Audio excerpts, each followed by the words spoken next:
Hello students, आज हम discuss करने वाले हैं लिक्विडेशन ऑफ कंपनीज, जो कि आपके एम कॉम का और बी कॉम का एक कॉरपोरेट अकाउंटिंग का एक इम्पोर्टेंट टॉपिक है। उसका हम आज थ्योरी एस्पेक्ट डिस्कस करेंगे, कॉन्सेप्ट को समझेंगे। Liquidation of companies. What is liquidation? Liquidation is the process by which the corporate life of a company is brought to an end. Under it, the company closes down its affairs forever. Liquidation है, जैसे company जब create होती है तो हम एक legal process को follow करते हैं, वैसे ही जब कंपनी हमें बंद करनी होती है तब भी हमें एक लीगल प्रोसेस को फॉलो करना होता है। तो जो बंद करने के टाइम पर हम जिस लीगल प्रोसेस को फॉलो करते हैं उसे ही हम क्या कहते हैं? लिक्विडेशन। और लिक्विडेशन के बाद फर्म या कंपनी जो है वो डिसॉल्व हो जाती है। तो लिक्विडेशन क्या है? एक लीगल प्रोसेस है जिससे हम अपनी कंपनी की जो कॉर्पोरेट लाइफ है उसका एंड करते हैं और इसके जो भी अफेयर्स हैं उसको भी क्लोज डाउन कर देते हैं। प्रोसेस में क्या क्या आता है वो हम समझेंगे। लिक्विडेशन की जो प्रोसेस होगी उसमें क्या होगा? The assets of company are realised. जो कंपनी की एसेट्स हैं उन्हें हम रियलाइज करेंगे मतलब सेल करके उनसे हम अमाउंट ले लेंगे। कैपिटल इज कलेक्टेड एंड अगर कुछ शेयर्स पर अभी कैपिटल अनपेड कैपिटल है तो उसे कलेक्ट किया जाएगा, उनसे मंगाया जाएगा। एंड आउट ऑफ प्रोसीड्स, और इन दोनों से जो पैसा आएगा यानी एसेट्स को बेचकर और जो अभी हमारे शेयर होल्डर्स पर बाकी है उसको कलेक्ट करके जो पैसा आएगा, claims of creditors of the company are settled. उससे हम जो कंपनी के लेनदार हैं उनके क्लेम को सेटल करेंगे यानी उनको पे करना है। If any surplus is left, अगर कोई सरप्लस बचता है तो it is divided among various classes of share holders as per their rights and interest according to articles. अगर कुछ बचता है तो वो शेयर होल्डर के बीच बांट दिया जाता है, जैसा भी उनका जो उनके आर्टिकल ऑफ एसोसिएशन है कंपनी का उसमें जो उनके राइट्स दिए हैं उसके अकॉर्डिंग हम बांट देते हैं। तो एक लीगल प्रोसेस है लिक्विडेशन। प्रोसेस में क्या रहेगा? एसेट्स सेल कर दी जाएंगी, अगर कुछ शेयर होल्डर में बचता है तो उनसे भी मंगाया जाएगा और जो भी क्रेडिटर्स हैं कंपनी के उन्हें पे कर दिया जाएगा। अब हम समझते हैं कि इस प्रोसेस को करेगा कौन। ठीक है, तो इसमें एक वर्ड आता है लिक्विडेटर। जो लिक्विडेशन के प्रोसेस को करता है उसे हम कहते हैं liquidator. The person who appointed to wind up the affairs of the company and distribute its assets is known as the liquidator.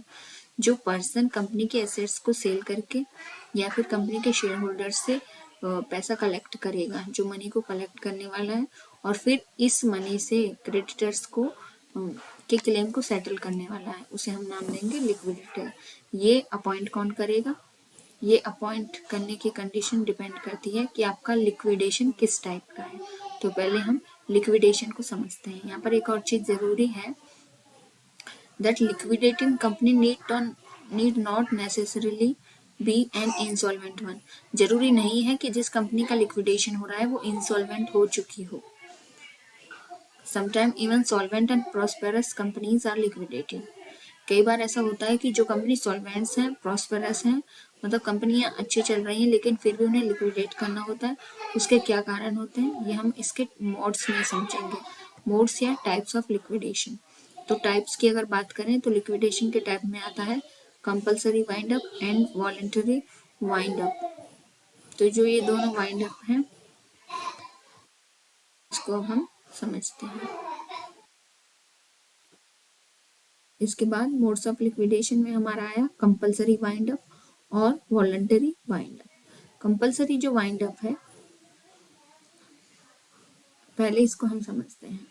Compulsory wind up, जब हमारे जो वाइंडिंग अप है वो by the order of tribunal होता है। Tribunal company के जो winding up के लिए एक ट्रिब्यूनल बनाया गया है, उस ट्रिब्यूनल को अगर वह ट्रिब्यूनल ऑर्डर देगा कंपनी के वाइंडिंग अप के लिए तो हम उसे नाम देंगे कंपल्सरी वाइंड अप। अब ये कब कब ऑर्डर दे सकता है कंपनी के वाइंडिंग अप के लिए? ये इसी वाइंडिंग अप को दूसरा नाम दिया जाता है वाइंडिंग अप बाय ट्रिब्यूनल या कंपलसरी वाइंडिंग अप। जब when company is unable to pay its debt, जब ट्रिब्यूनल को लगता है कि कंपनी अब अपने डेट्स को पे करने के लिए अनेबल है, तो वो इसका ऑर्डर दे सकता है। सेकंड है company have any special resolution for wind up, जब कंपनी बनी हो तभी उसमें या उसके बाद कंपनी ने कभी स्पेशल रेजोल्यूशन पास कर दिया है कि जब कोई इंसिडेंट होगा तो कंपनी जो है वाइंड अप कर दी जाएगी, और वो इंसिडेंट हो जाता है।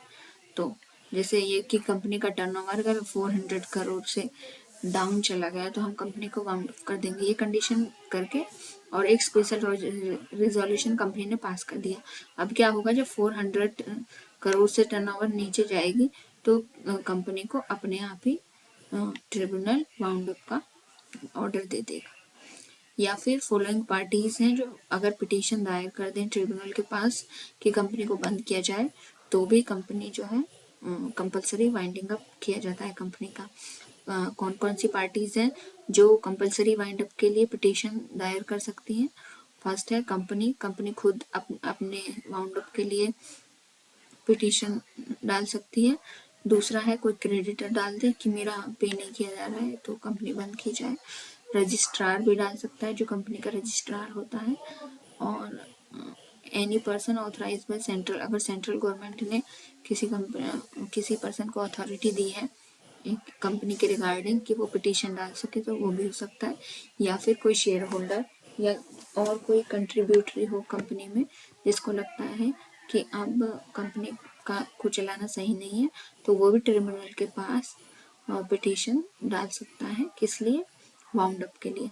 अब क्या होगा, जब ये लोग पिटीशन डालेंगे उसके बाद ट्रिब्यूनल एक अपने लेवल पर चेक करेगा कि कंपनी को बंद करना चाहिए या नहीं, और अगर उसे लगता है कि बंद कर देना चाहिए तो वो ऑर्डर पास कर देता है और कंपनी का कंपलसरी वाइंड अप हो जाता है। सेकंड हम समझते हैं, अब कंपलसरी वाउंड अप को एक बार फिर से देखते हैं। कंपलसरी वाउंड अप में क्या होगा कि ट्रिब्यूनल का ऑर्डर होगा, उसके बाद कंपनी का लिक्विडेशन होगा। ट्रिब्यूनल ऑर्डर या तो ट्रिब्यूनल के पास अपने आप इंफॉर्मेशन है कि कंपनी को बंद कर देना चाहिए। अगर अपने आप इंफॉर्मेशन नहीं है तो ये पार्टीज हैं ये पिटीशन डाल सकती हैं ट्रिब्यूनल के पास कंपनी के वाउंड अप के लिए, और जब ये पिटीशन डालेंगे उसके बाद ट्रिब्यूनल चेक करेगा अपने लेवल पर और फिर कंपनी का लिक्विडेशन के लिए ऑर्डर दे दिया जाएगा और कंपनी का कंपलसरी वाइंडिंग अप हो जाएगा। आप समझते हैं वॉलंटरी वाइंडिंग अप।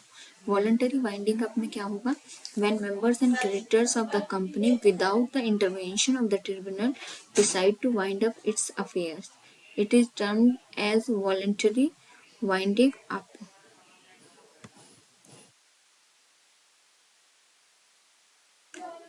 तो वॉलंटरी वाइंड अप को अब हम समझेंगे। Voluntary wind up. When members and creditors of the company without the intervention of the tribunal decide to wind up its affairs, जब कंपनी के मेंबर्स या क्रेडिटर्स अपने आप ही डिसाइड कर लें कि हमें ट्रिब्यूनल में पिटीशन नहीं डालनी है, हमें अपने अफेयर्स ऐसे ही जो भी ट्रांजेक्शन्स हैं कंपनी के बंद कर देनी है, तो इसे हम कहते हैं वॉलंटरी वाइंडिंग अप। इसमें ट्रिब्यूनल का कोई रोल नहीं होता। मतलब जब हम ट्रिब्यूनल का रोल लाना चाहते हैं तो होगा कंपलसरी वाइंड अप, और जब हम अपनी मर्जी से मेंबर्स और क्रेडिटर्स में से कोई भी ये चाहता है कि अब वाइंडिंग अप हो जाए कंपनी का, तो तब हम कहेंगे इसे वॉलंटरी। ये दो टाइप का होता है, एक तो होगा मेंबर्स की मर्जी से, दूसरा होगा क्रेडिटर्स की मर्जी से।